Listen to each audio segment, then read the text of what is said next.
त्रिदलं त्रिगुणाकारं त्रिनेत्रं च त्रियायुधं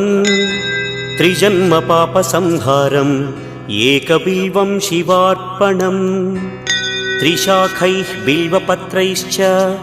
अच्छिद्रैः कोमलैः शुभैः तव पूजां करिष्यामि एकबिल्वं शिवार्पणम्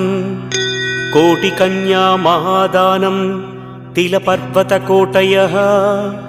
काञ्चनं शैलदानेन एकबिल्वं शिवार्पणम् काशीक्षेत्रनिवासं च कालभैरवदर्शनं प्रयागे माधवं दृष्ट्वा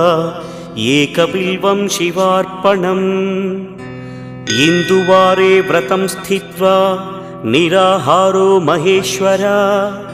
नक्तं हौष्यामि देवेश एकबिल्वं